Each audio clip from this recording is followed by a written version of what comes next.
Hey, are you a business owner, entrepreneur, or professional? If so, we want you to apply to be a featured guest on our show.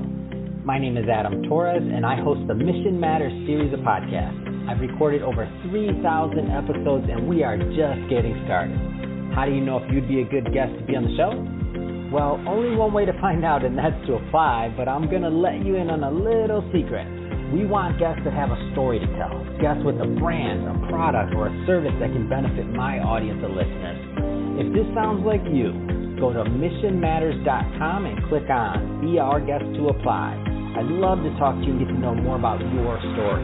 Again, head on over to missionmatters.com and click on Be Our Guest to apply. All right, now let's get into the show.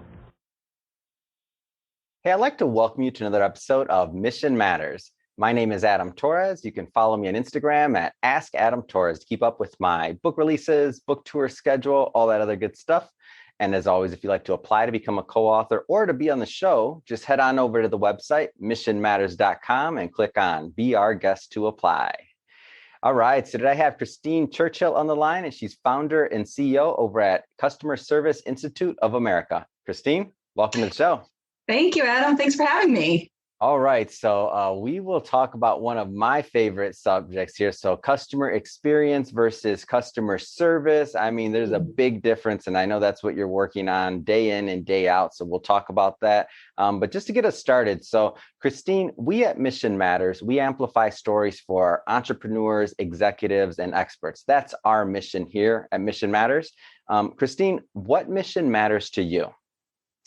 A mission that matters to me, Adam, is just making sure people know that they are valued. And I feel like there's so many ways that organizations can do that to show value to not just their clients and customers, but to their team members. And so if I can contribute in any small way for that, that's my mission.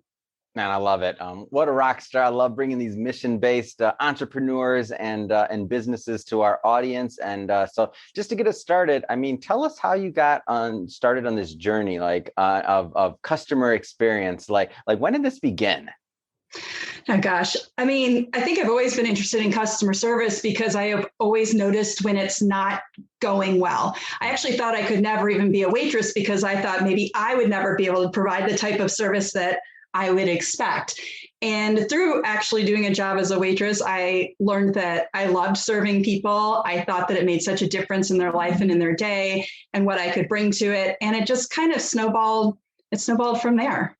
And so we'll go deeper into this. And I know you also have a white paper and some other things on this, and we'll get granular. But I do want to start off with maybe just the thought process of there's some people watching this that are thinking, they don't understand necessarily how customer experience and how all of this affects the bottom line. So let's start off with that. Like, this isn't just something that you should do. It's something that, it costs you if you don't do. Yeah. So, our name is the Customer Service Institute of America, but it has definitely morphed over the 14 years that we've been in business, because it used to just be that organizations believed that their department that was serving customers, their customer service department, was all they needed to worry about with regards to their customer. But that's absolutely untrue. The entire organization's focus needs to be on their customers' experience and their employees' experience. And we'll talk a little bit about that more.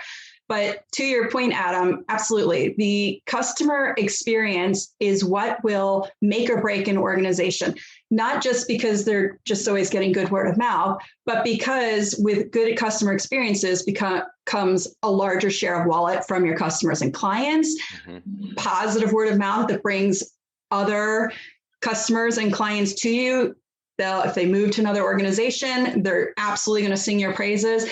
And so it also makes your employees really excited and proud to work at your organization. And there's nothing better than that. You want great team members. You want team members that stay. That's going to happen when you treat them well. And as a byproduct of that, the customer experience is also seamless. So let's go into CSIA. So tell us a little bit more about the company and the focus, like the type of clients you work with. Give us some of that. Absolutely, Adam. So we work with a broad range of organizations, from small to large business, Fortune 500. So it really runs the gamut.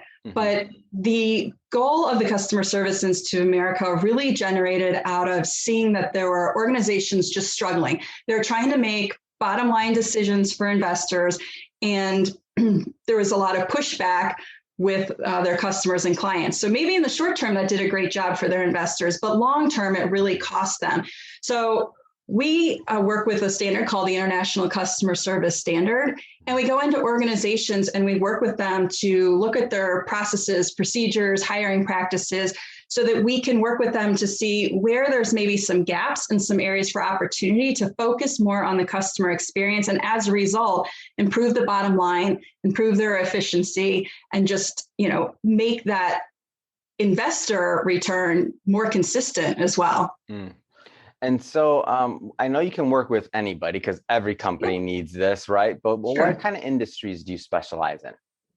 You know what? We work a lot with healthcare, utilities, financial companies, certainly small businesses who are in need of a little bit more direction because maybe they don't have someone at that executive level able to assist them. And also organizations who are really new to trying to manage that customer experience and not sure where to start. We're a great place to start that process so that they can kind of get a roadmap through some of our assessment process and the reporting that we provide for them. So I want to get more of an insight because you have a unique vantage point because you work with both big companies and small businesses. So there's a lot of people don't do both. So what are maybe some of the challenges? And obviously every business is going to be different, right? But I know that there's certain themes that tend to repeat themselves when you do something long enough. So what are some of the challenges that you see in maybe big organizations versus your small businesses? Well, I think in big organizations, processes have their place. They need them, but sometimes the processes disempower the team members. So people are not machines, nor do they want to be. So I think sometimes people can be over-processed in larger businesses, and that's one of the first places to start. And also because of that, the team isn't actually looked at as a resource beyond answering the questions. There's just gold everywhere with your team. They have so many ideas for innovation and to contribute and what your customers' pain points are and how to improve that. I think that for big businesses, that's kind of one of the larger pain points. On the flip side, with small business, they usually grew their business out of being amazing at delivering good customer experiences. However, on the flip side, their business understanding of why they might need to put processes in place or why they need to be looking at how they price something kind of eludes them. So it's actually, you see the polar opposites, and that needs to kind of come together where there's still that focus on the customer experience, but we need to look at the business side. And then those who are only looking at the business side really need to get back to, okay, well, what's the customer experience? How is what we're about to do going to impact them? Man, I love that. And it's hard because I can look at, and I think part of the reason I asked that question was for myself and for our company, because even like something like we do, like the intake process to bring on an individual like yourself and an entrepreneur to tell their story, like that journey and everything you got from the email to the introduction to how you booked this time slot to how we did the intro, like that's over the course of, over 4,000 interviews to get that process down to where it's at now. And as we get bigger, it's funny to think of like what we can do to get better, or we can do to tweak, and like how we make the interviews better, like all of that. We're always trying to get better. And as we get bigger, we want to like obviously keep that in mind. Like ideally one day we'll be a huge company and we can say, we have this problem of our processes aren't empowering people, but right now it's like, wow, it's just good to see that like other small business owners are kind of going through some of the same things that you're seeing on a daily basis, which kind of brings me to the next thought process of this CXO. Number one, the position, its place, what that looks like in the mix of all of this. So maybe elaborate on that for us. Yeah, so CXO is a Chief Experience Officer. So some organizations have had someone at that executive level focusing on customer and employee experience for a while. Like the big companies, right? So a bigger company might have like a CXO. Is that right? I just want to make sure.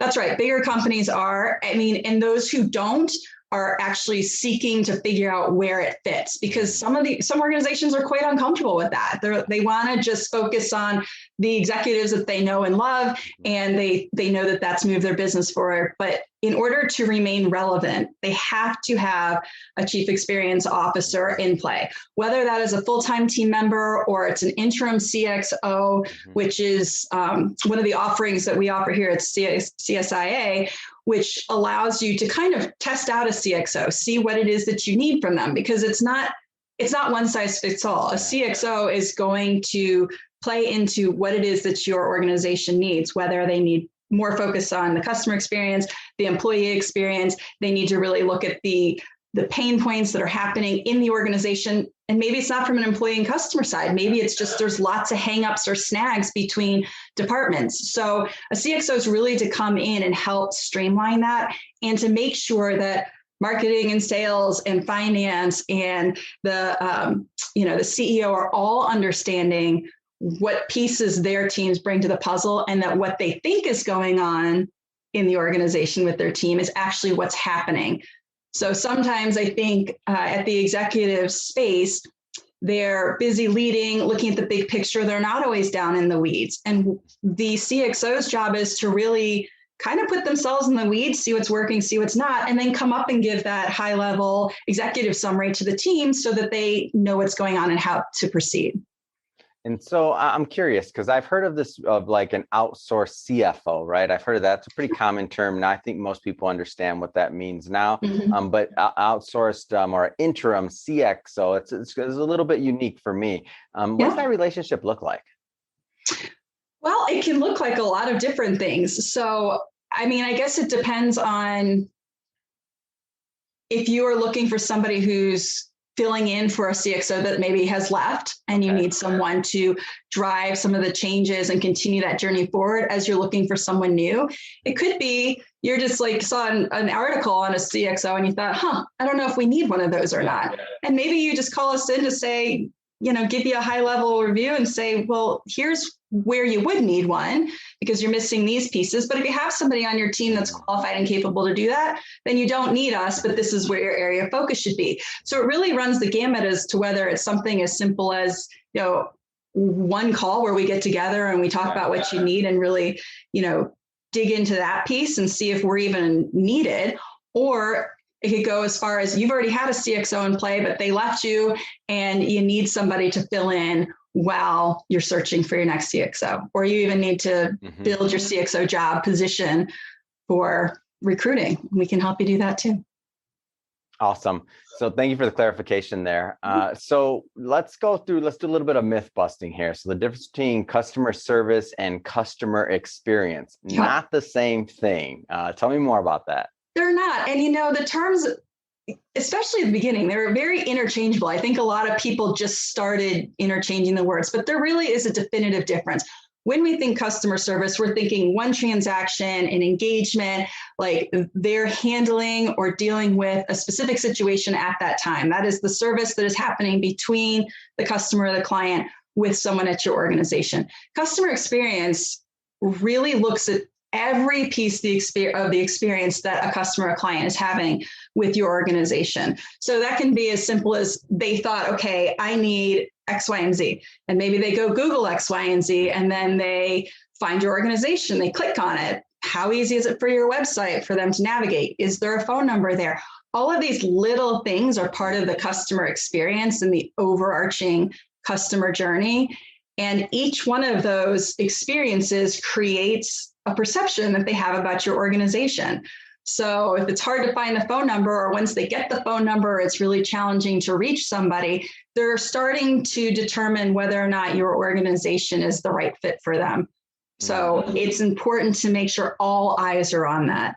We can all think of experiences that we've had where we've maybe scheduled an appointment with someone to come to our home. And they give us a 2 to 4 hour window of time where they might be arriving. And then they say they're going to call before they get there. So you're like, great, run and get a latte.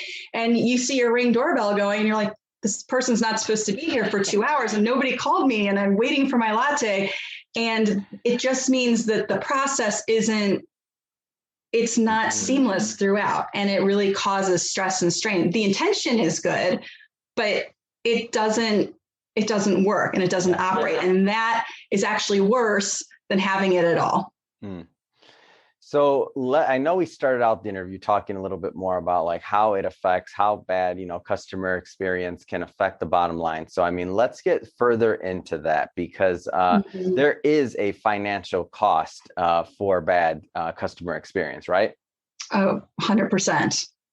So there we have the financial cost of bad service, which is actually the white paper that you were referring to earlier that we just released. There's so many things from a bad service experience that can happen that go well beyond just the customer taking their stuff and leaving. They're packing up their toys from the sandbox and they're gone.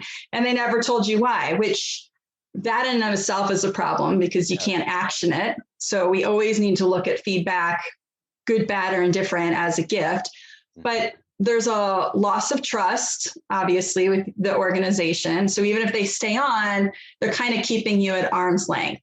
If it's an issue that they had with a team member, that means they're always going to be escalating calls. So that now ties up one of your managers. They're going to spend less with you at every opportunity they can. So they might be locked in a certain contract for some of your services, but maybe they would normally be one that you could upsell to something more. Well, they're not even going to consider you at this point. And actually, as soon as they can get out of the current contract, they probably will. We also know bad word of mouth at this point it's something that goes viral. I mean, people, they're having a bad time just even while they're standing in line at the grocery store. They're going to tweet about it or post something on Facebook. And so it's just a lot easier for more people to hear about a bad experience and thereby make their decisions.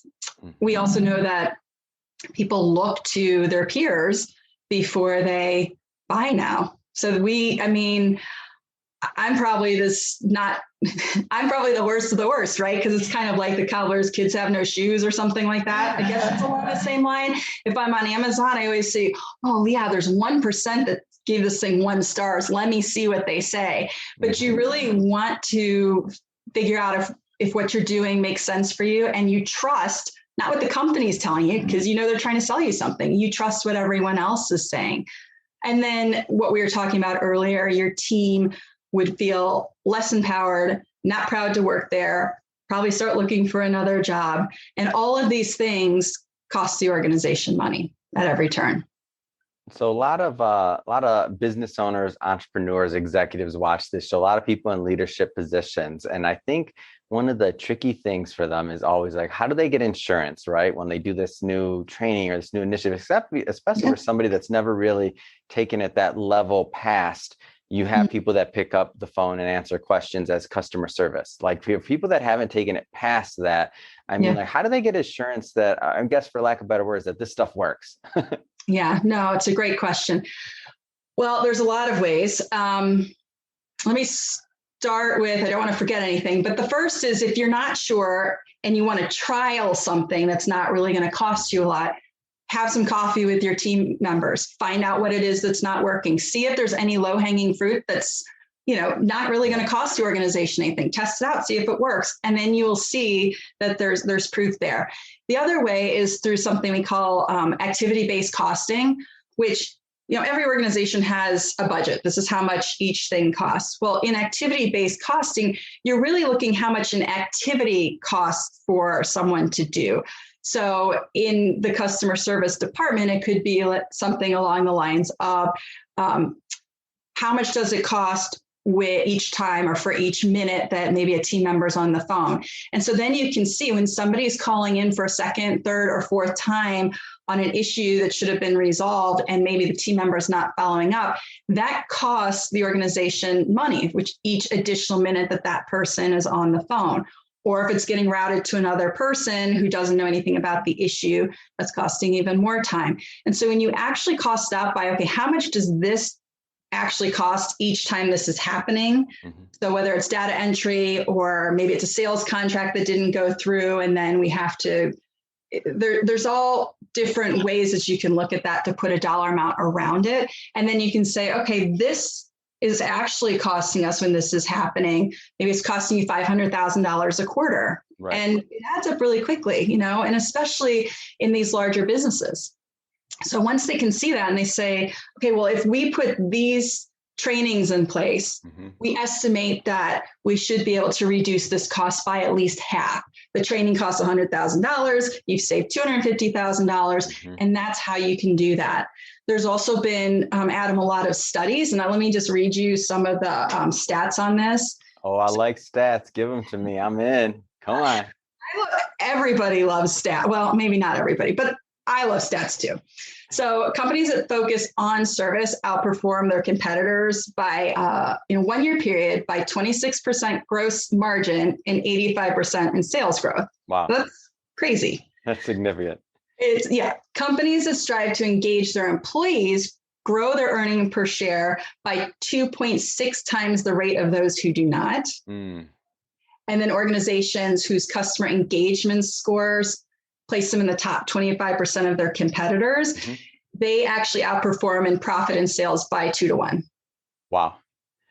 Yeah, that's a pretty significant argument. And now is all this coming from, I just want to see where you're sourcing this. So is all this coming from the white paper or? So these particular stats, I just love these stats, comes from John Fleming and Jim Asplund from a book called Human Sigma. Oh, okay. So that's checking because I want to make sure that we get some of this white paper in here too. And of course. Yeah. Well, with the white paper, one of the things that we showcase there, not just the activity-based costing, showing that in a definitive way for you there, is actually a difference between visible costs of bad service and invisible costs of bad service, because those are two separate things. They're the ones that we can see and that we know and that we can quantify very easily, almost down to the penny. But there's invisible costs.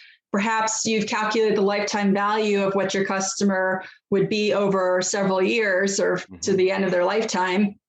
And if you lose that customer, you don't actually know how much that's actually costing you with word of mouth that they could have brought to the table as well. So there's an outline that talks about the invisible cost of bad service and calculating that and getting pretty close. And then your visible cost of bad service and how to do that with the activity-based costing that we were talking about. That's awesome. So going further into this, when we think about, first off, what am I talking about? Let's definitely, where do people get the white paper? We've talked about like 3 or 4 times. I want to make sure that they go grab that white paper. Of course. So you can visit us at serviceinstitute.com. And as soon as you get there, there'll be a pop-up that's going to ask if you want to download that financial cost of bad service white paper.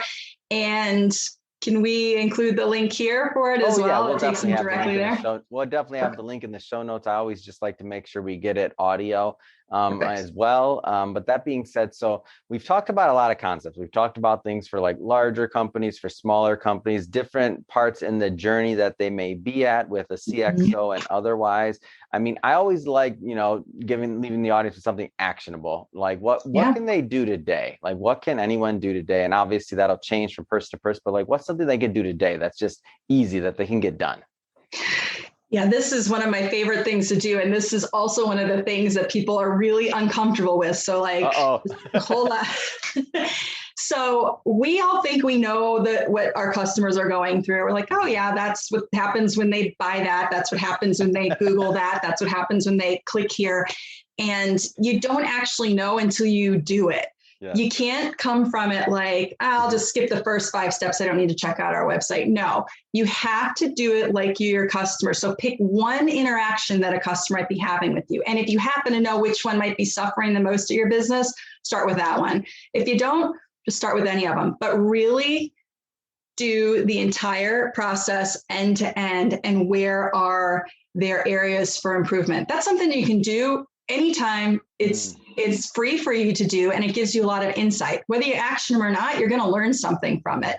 But out of those, you can take down some notes and see through either your own knowledge or collaborating again with your team members to figure out, okay, this is what I experienced. So how can we fix where these underlying issues are? What's the easiest thing that we can do to start there? And I think it's really just about sitting and just attacking one item, one experience at a time. And again, I can't reiterate enough that talking to your team and getting ideas from the people who are engaging with the other departments, the people who are actually talking to your customers. Like, get your ideas from them. If one department is completely failing another department, that is going to come out in the overall customer experience. It's also going to have employees saying, I'm never going to send that to Sally because I'm just going to sit on her stuff because that's what she always does to me. Whether that's true or not, I don't know, but you're not going to get anywhere if you don't start having those conversations and understand how each department affects the other one, really understanding where they fit in that service profit chain. So every person at the organization fits somewhere in how service affects the profit of the organization. So I know, of course, that you go in and we talked about the CXO side of things. So what about, organizations that are just looking for a little assistance, like training or things like that? Like, tell us a little bit more about that part of the business. Yeah, absolutely. So we do have a training side of the business, and it's kind of how CSI started, because what our clients were finding who were doing our certification for organizations, a lot of what we found was their team needs training, but they didn't want off-the-shelf training. We're like, well, this program is pretty good, but it doesn't really speak specifically to your issues, but it'll be a good Band-Aid. And they didn't like that. They were like, well, we're not going to spend thousands of dollars and not get a solution that we need. So we have training where we can customize training based on the pain points that we assess with you and find at your organization, so that we're addressing specifically what your team needs. We also have individual certification programs that can happen online. So if you have your frontline team, you want everybody to have the same foundational customer service experience understanding, they can go through our Certified Customer Experience Professional designation. And then my favorite is our Certified Customer Service Manager course, which I guess I shouldn't love one more than the other. But this course between kids. Oh, I'll just leave it there. Go ahead. No, the reason that course was born was, in the world of customer service, people either were exceptional customer service providers on the front line, but have no managerial experience, or they were excellent managers in some other department and they needed somebody to manage their customer service team, so they dropped them in there. There really needed to be a course that married that, so that people who are taking those positions understood, how do I lead people? What's the important dialogue? What am I supposed to be looking at? What's a customer service strategy? What am I supposed to be measuring? How do I get there? How has this been used in different companies? So that course is a remote course. I mean, we have students all over the world, and then you're also assigned a coach to help you through that process. So like you said, every company is different. So we don't like cookie cutter because it doesn't solve for everyone, but having a coach work you through those workplace-based activities with them, that's going to make a difference in your organization immediately. And that's awesome. I love it. So I love the training side of it. You got the other side for the, like if somebody wants you to come in, I mean, you're really well-rounded, taking care of organizations across the board on this one. So final question. If somebody is looking at this right now and they're thinking, I want to test the waters, I want to get some more information. What's the best way for people to follow up and to connect? Well, absolutely. There's a million. You can always call us. I can give you our number is 630-541-9545. The cobbler better have those shoes. I'm just saying. Go ahead. Sorry. So, give that number again. I feel like people didn't get it. Give that number again, please. Of course. Our number is 630-541-9545. And we're happy to answer your questions. You can also go on our website where there's lots of opportunities there to fill out something specific that you're looking for, go to certain areas of the site and get exactly what it is that you need, but that always comes to us, and we can follow up with you with any questions that you have specifically, whether it's about the course, the interim CXO offering, which there is a quiz on our site right now. So if you're not sure if you need a CXO or not, you can go to our website, hit interim CXO under organizations, and you can take that quiz and it'll give you some information, send you a nice infographic that'll help you kind of navigate that. Fantastic.